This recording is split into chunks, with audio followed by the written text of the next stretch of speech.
Vamos, conforme combinado, vamos agora meditar na palavra do Senhor. Esteja com a sua Bíblia aí, não é? Aberta, livro de Gênesis, capítulo 8, versos 1 e 2. Vamos ler outros textos durante a pregação da palavra do Senhor nesta noite. E nós vamos meditar nesta palavra. Irmãos queridos, a palavra do Senhor, ela é viva, ela é eficaz e é espada de dois gumes, conforme está escrito sobre ela mesma. Então, enquanto você está recebendo, eu também estou sendo edificado. Enquanto preparava a mensagem, enquanto falo a mensagem para o teu coração nesta noite, e que bom que você está atento à palavra do Senhor. Vamos ler aqui, pelo menos nesse primeiro momento, Gênesis, capítulo 8, versos de 1 a 2. E diz assim a palavra do Senhor: Lembrou-se Deus de Noé e de todos os animais selváticos e de todos os animais domésticos que com ele estavam na arca. Deus fez soprar um vento sobre a terra e baixaram as águas. Fecharam-se as fontes do abismo e também as comportas do céu. E a copiosa chuva dos céus se deteve. Palavra do Senhor para os nossos corações. Querido Deus, mais uma vez estamos diante da Tua palavra e pedimos que o Teu Santo Espírito esteja nos auxiliando na ministração da mesma aos corações.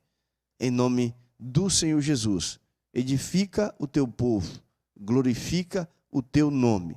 Não me permitas sair nem para a direita nem para a esquerda, nem falar o que a Tua palavra não está dizendo, não está mostrando, porque o Teu povo merece esta honestidade na explanação desta palavra, e que eles possam se alimentar, e que o Teu nome seja exaltado e glorificado acima de tudo, em nome de Jesus. Amém?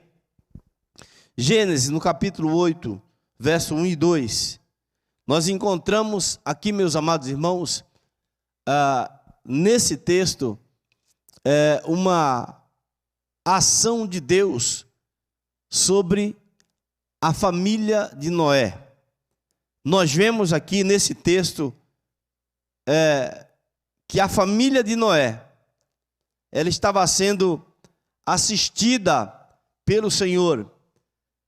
E durante esta pregação nós vamos perceber e vamos tratar, não é, a respeito desses assuntos, das tratativas do Senhor com a família.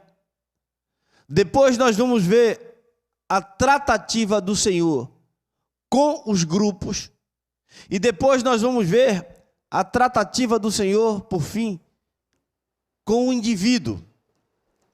Deus que trata com estas questões diferentemente.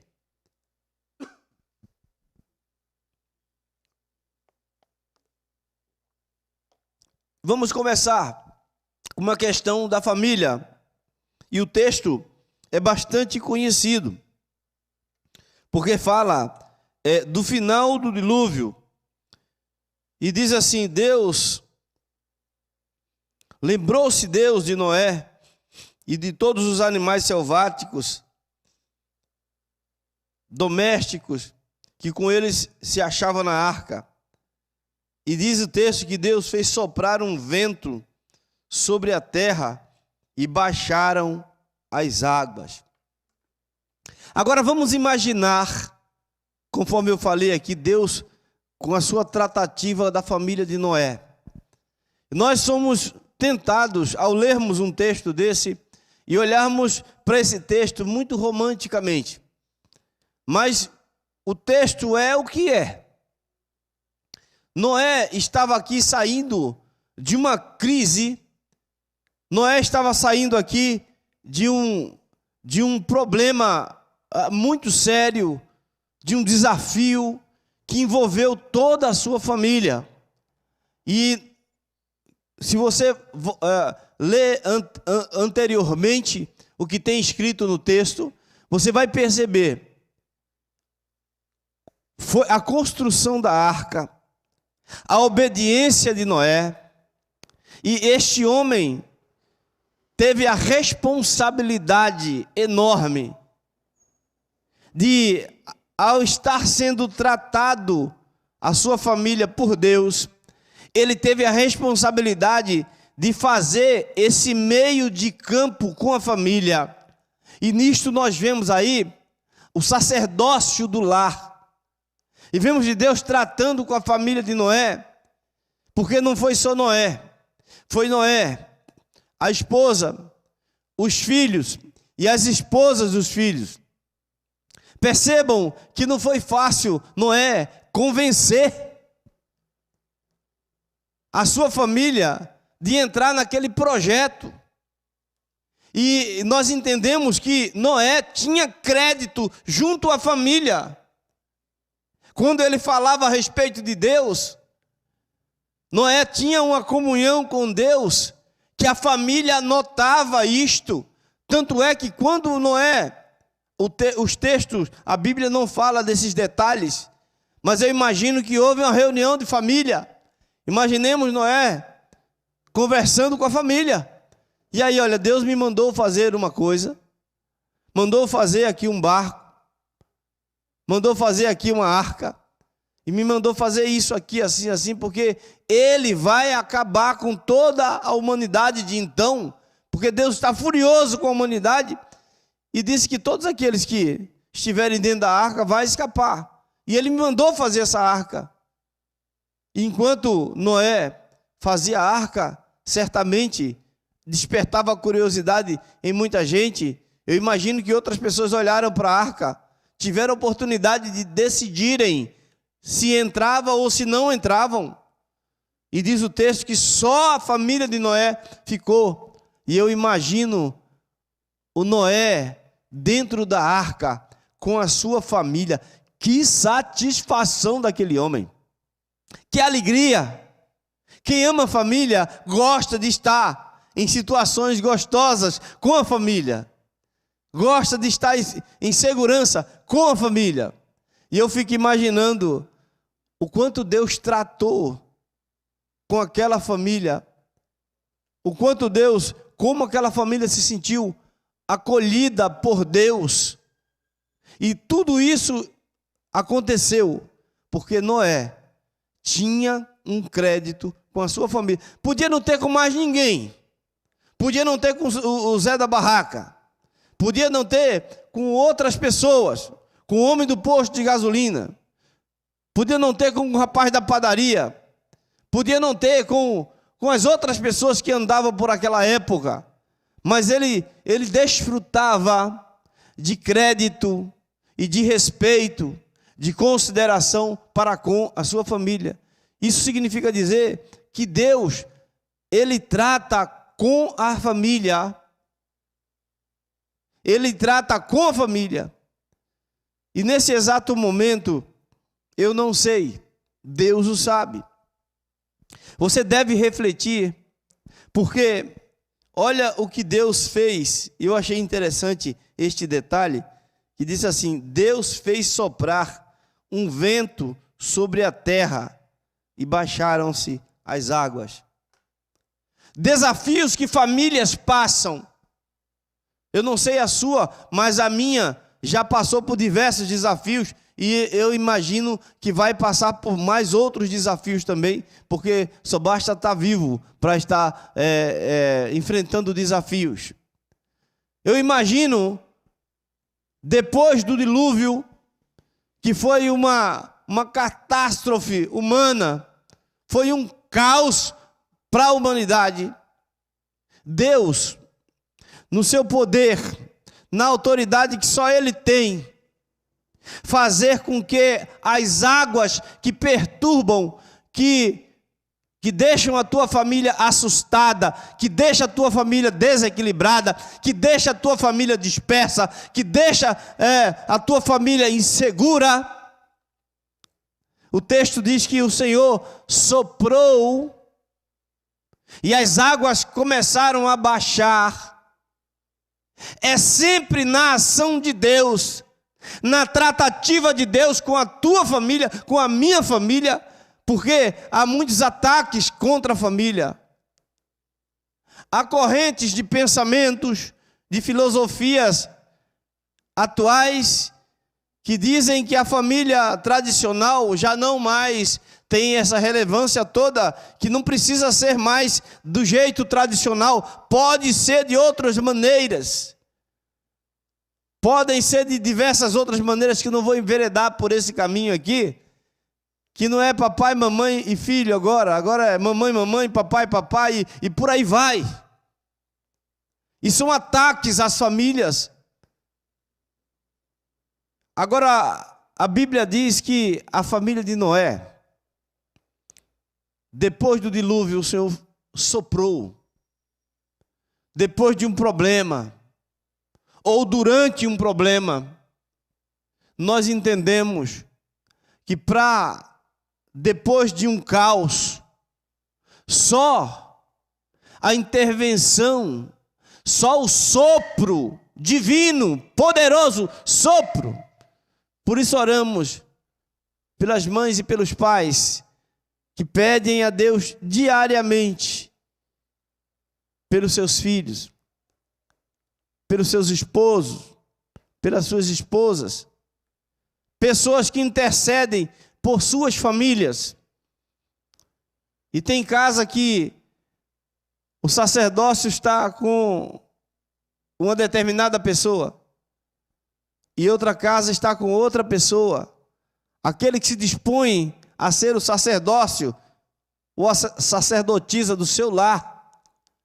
Tem família que a gente percebe que um só segura a onda da família, entenda por favor, em oração, em pedido a Deus. E quantas vezes Deus soprou sobre toda aquela família por conta de um que está pedindo. Eu creio que Deus ouve estas orações. E a tratativa de Deus, nós estamos falando. A tratativa de Deus com as famílias é dessa maneira. Deus age, Deus trata a família, coloca a tua família como motivo de oração. Achei muito interessante. A oração do justo pode muito em seus efeitos. Fizemos na Vila Souza um relógio de oração e eu sempre que oro, eu peço a Deus pelo relógio de oração, e já não está mais nem aparecendo no grupo, porque não está sendo renovado, mas eu peço, Senhor, todos que estão ali naquele relógio de oração, alguns nomes eu lembro, outros não mais, não é?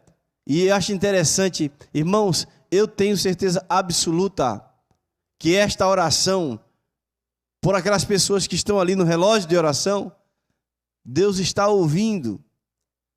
Você deve fazer uma lista assim de pessoas da tua família, dependendo da tua família, a família é grande, né? Faz uma lista, coloca assim, olha para aquela lista, materializa isso, porque Deus é Deus que trata com famílias. Questões em nossas famílias que só Deus interferindo, só o sopro dele. Família após o caos, só o sopro de Deus para baixar as águas e a família se manter firme com o Senhor.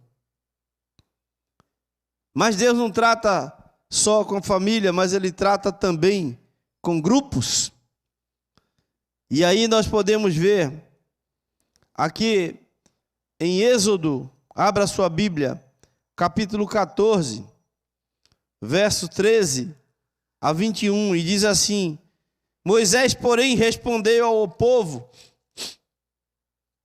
não tem mais Aquietai-vos e vede o livramento do Senhor, que hoje vos fará, porque os egípcios que hoje vedes, nunca mais tornareis a ver.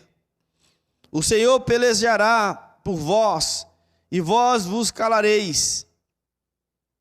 Disse o Senhor a Moisés: por que clamas a mim? Diga ao povo, diz aos filhos de Israel, que marchem.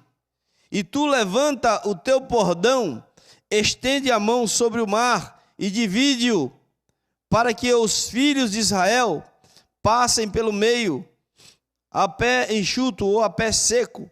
Verso 17: eis que endurecerei o coração dos egípcios, para que vos sigam e entre nele, e serei glorificado em Faraó e em todo o seu exército, seus carros e os seus cavalos cavalerianos. Verso 18: e os egípcios saberão que eu sou o Senhor, quando for glorificado em Faraó e nos seus carros e nos seus cavalerianos. Então o anjo de Deus, que ia adiante do exército de Israel, se retirou e passou para trás deles. Também a coluna de nuvem se retirou de diante deles e se pôs atrás deles. Verso número 20. Aí ia entre o campo dos egípcios e o campo de Israel. A nuvem era a escuridade para aqueles e para estes esclarecia a noite, de maneira que em toda a noite estes e aqueles não puderam aproximar-se. Verso 21. Então Moisés estendeu a mão sobre o mar, e o Senhor, por um forte vento oriental que soprou toda aquela noite, fez retirar-se do mar e tornou a terra seca, e as águas foram divididas. Um instante, por favor.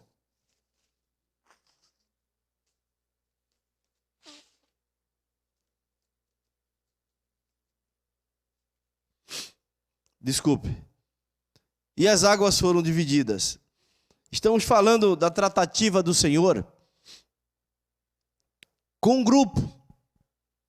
Deus trata com família, sim, mas Deus trata também com grupo. E é uma maneira diferente de Deus tratar. E a experiência de Moisés, interessante que aqui também tem dizendo, no momento de crise, no momento de desafio, no momento de luta, no momento de muitos intempéries, a Bíblia diz que Deus entra com providência, com um vento oriental, fazendo as águas se separarem, resolvendo aquele problema. O povo estava revoltado, o povo tinha saído do Egito, receberam a libertação do Egito, estavam saindo para cultuar a Deus no deserto, e estava o mar ali na frente, e Deus estava tratando com aquele grupo. Tanto é, irmãos queridos, que chegaram para Moisés e falaram assim: ó Moisés, eu imagino a pressão que Moisés passou. Moisés, tu nos trouxeste aqui lá do Egito para morrer aqui, Moisés. E uma intolerância. Moisés, que tinha dedicado toda a sua vida e se dispôs a ser o libertador daquele povo, que pagou o preço, que se desgastou, e só ouvia queixumes e reclamações. Alguns até tinham saudade, ainda tinham saudade do Egito, não é? E Moisés ouvindo tudo isso, mas naquelas questões, Deus tratava com o grupo. Deus usou Moisés para tratar com o grupo. E é um Deus que também trata, a sua tratativa também tem a ver com grupos. Neste exato momento, Deus está tratando, diante de todas essas coisas que estão ocorrendo, dessas coisas que são diferentes, que nunca tinha acontecido desta forma. Deus está tratando, digamos, com o grupo mundial. Está tratando com a humanidade de maneira em geral. Ninguém se isentou. Todos estamos no mesmo patamar. Irmãos queridos, imagino que não seja isso a vontade soberana de Deus, tudo que nós estamos passando.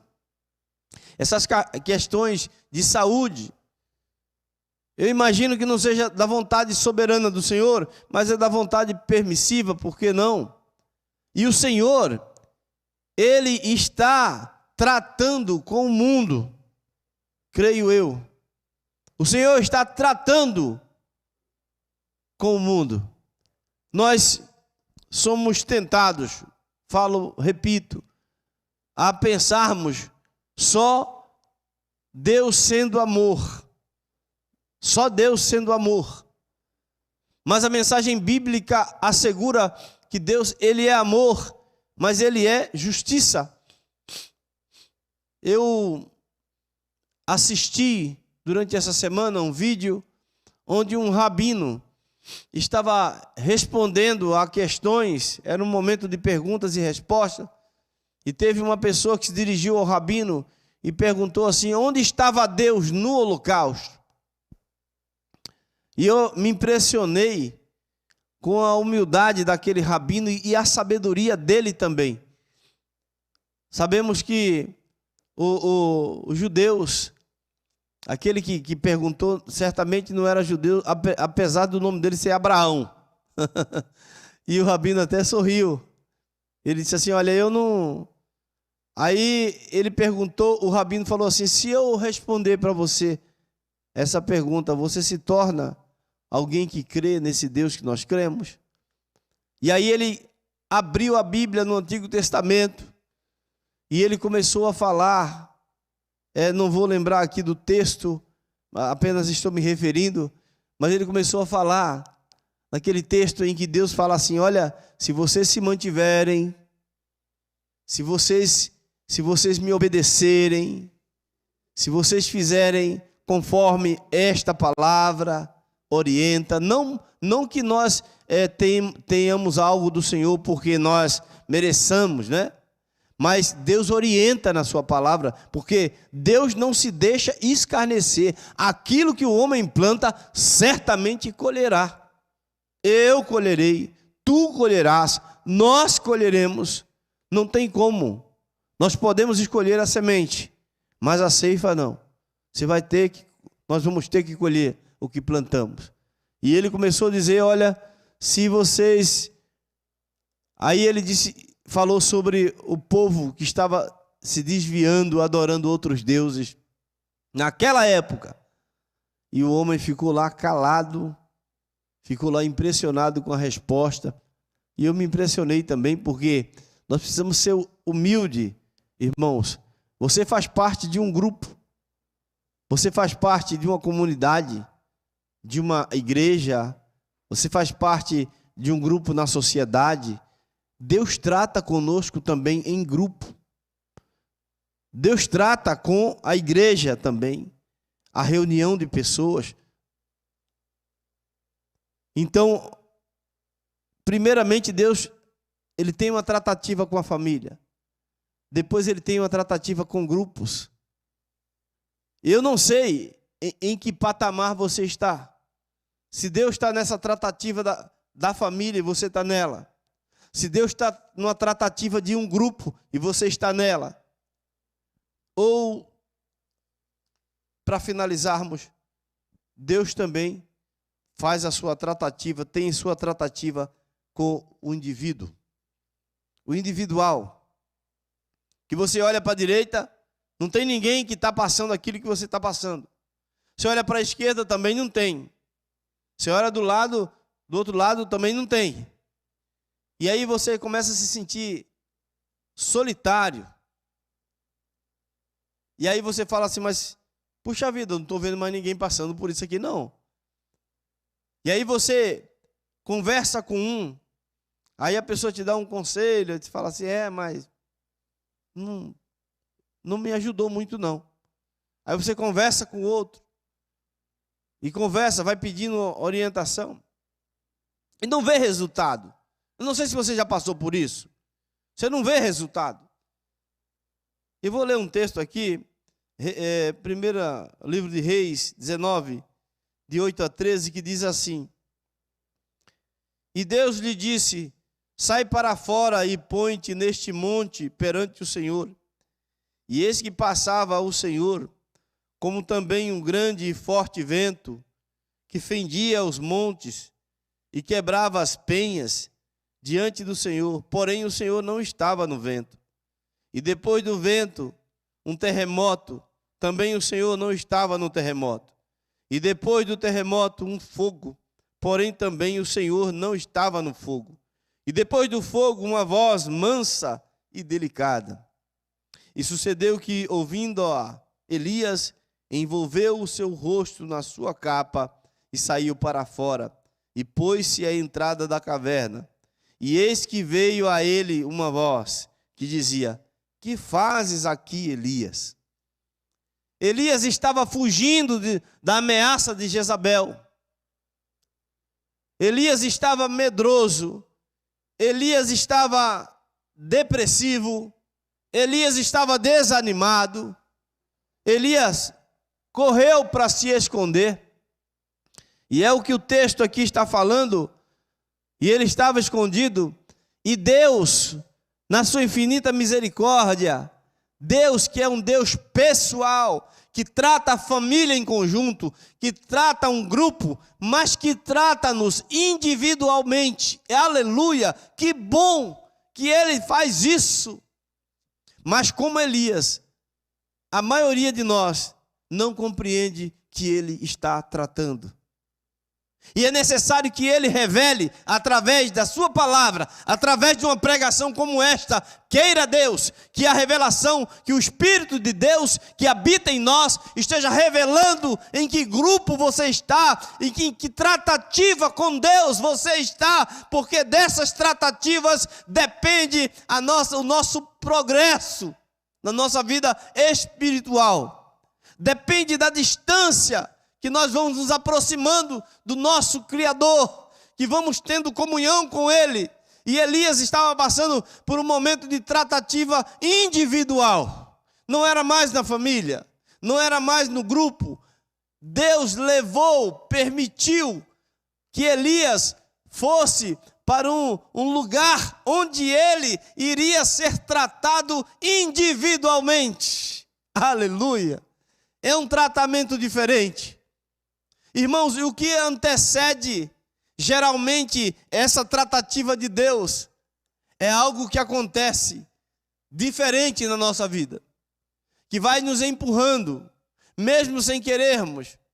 Quem quiser que venha me dizer que gosta de sofrer, só se for masoquista, mas eu não gosto. Se eu perceber o sofrimento chegando, eu vou driblando ele, saindo de bandinha aqui assim, ó, para ele passar direto. Porque eu não quero saber do negócio de sofrer, não. Se eu puder evitar, se eu puder driblar, se eu puder sair fora, eu saio. E Deus sabe disso. Mas tem situações que são situações semelhantes à de Elias, semelhantes à de Jesus, o nosso mestre por excelência, o nosso Salvador. Ele clamou: Pai, se possível, passa de mim esse cálice, se não, que seja feita a tua vontade.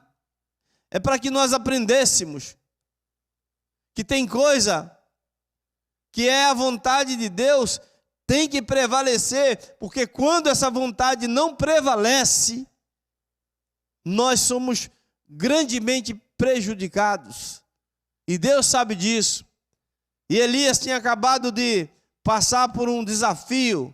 Os profetas de Baal, ele cortou a cabeça dos 400 profetas, alguma coisa assim. Sei que tinha profeta a dar com pau lá. E Jezabel, sabendo, disse assim: olha, vou te pegar, Elias. Vou te pegar. Você matou os profetas de Baal. Ela tinha essa admiração, adoração a Baal. Eu vou te pegar, Elias. E Elias, depois de uma vitória tremenda, porque os profetas de Baal rodearam o local onde estava a oferta ao Senhor. E Elias falou assim: olha, fala mais alto que o Deus de vocês pode até estar dormindo. Foi irônico, pode até estar dormindo. Elias estava com a bola toda. Depois falou assim: olha, agora sou eu, vou clamar a Deus. Agora joga água aí porque o fogo de Deus vai cair sobre esse altar. Olha a moral desse profeta, olha. Estava por cima. Momentos depois, ele recebeu essa ameaça. E Deus permitiu que ele fizesse aquilo tudo lá. E depois ele foi ser tratado. Irmãos, ou na família, ou num grande grupo, ou individualmente, aprove ao nosso Deus que estejamos debaixo das tratativas do Senhor. Porque você, família, que está debaixo da tratativa do Senhor. Você, grupo, que está debaixo da tratativa do Senhor. Você, indivíduo, que está debaixo da tratativa do Senhor. Depois da tratativa do Senhor, nunca mais você será o mesmo. Algumas tratativas que Deus já teve com a minha vida, eu nunca mais fui o mesmo Marinho. Não sou o Marinho de 5 anos atrás. Não sou o Marinho de 10 anos atrás. Ah, você tem dupla personalidade. Não. Deus vai tratando. Deus vai dando das suas tratativas. A minha família não é mais de 10 anos atrás, do mesmo jeito que era. Ela tem passado por tratativas do Senhor. Amém, que assim seja. A igreja do Senhor precisa passar pelas tratativas do Senhor. Porque são essas tratativas que vão corrigindo, que vão fazendo com que a nossa vida seja uma vida que a cada dia mais agrade ao Senhor. Amém? Então aprove a Deus que seja no grupo familiar a tratativa do Senhor seja sobre a tua vida. No grande grupo, quem sabe, o grupo profissional, que a tratativa do Senhor esteja sobre esse grupo. E individualmente, meu irmão, minha irmã, se Deus está nessa fase contigo da tratativa individual, como é que eu faço para saber? Você deve estar se sentindo solitário. Só sentindo a presença do Senhor. Só entendendo que é só com Ele. Essa é a tratativa individual. E depois dessa tratativa, você nunca mais será o mesmo, nunca mais será a mesma.